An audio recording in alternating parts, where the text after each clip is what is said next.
Is Trump okay? Unhinged reaction to rise of Harris worries supporters. Rambling speeches peppered with insults, narcissism, and an obsession with crowd size have raised questions about the former president's fitness for office. Chris McGreal. Saturday, August 24, 2024, 12:00 BST. Share. Even some of Donald Trump's supporters are now asking the question that was the undoing of Joe Biden. Is the former president fit for office? But while Biden's run for re-election was largely sunk by a single disastrous televised debate before a national audience, Trump is ramping up doubts with each chaotic, disjointed speech as he campaigns around the country. While rambling discourse and outrageously disprovable claims, interspersed with spite and vitriol, may seem nothing new to many of Trump's supporters and critics alike, the former president appears to have been driven to new depths by suddenly finding himself running against Kamala Harris a month ago. Trump has only grown more infuriated as his poll lead over Biden evaporated, with Harris opening up a clear, if narrow, lead. The vice president's tactic of mocking Trump more than arguing with him appears to have incensed him further. Since Harris assumed the mantle of the presumptive Democratic candidate, Trump has claimed to be better looking than the vice president, questioned whether she is really black, and attacked her laugh as that of a lunatic. The former president has also characterized Harris as both a communist and a fascist, and described Harris as dumb, but then told CBS he didn't mean it as an insult because it was just a fact. I don't think she's a very bright person. I do feel that. I think that's right. I think I am a very bright person and a lot of people say that, he said.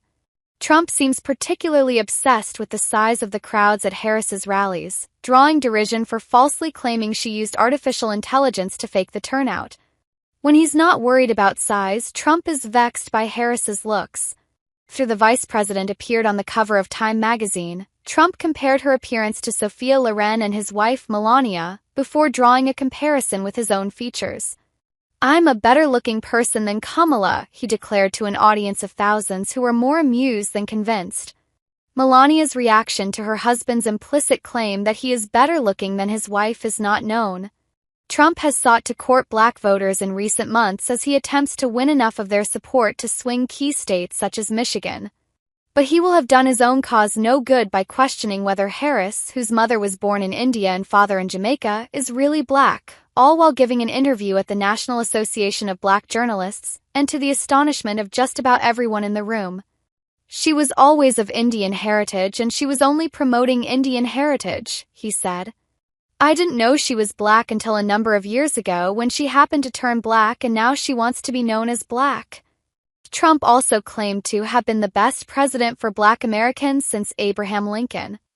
In a similar vein, the former president sometimes veers off the written script to have an open debate with himself about how to pronounce names, whether Kamala or the first name of the CNN presenter Dana Bash at a recent rally. At a rally in Pennsylvania a week ago, Trump went as far as rambling on about rambling. I don't ramble. I'm a really smart guy, really smart. I don't ramble. But the other day, anytime I hit too hard, they say he was rambling, he told the crowd.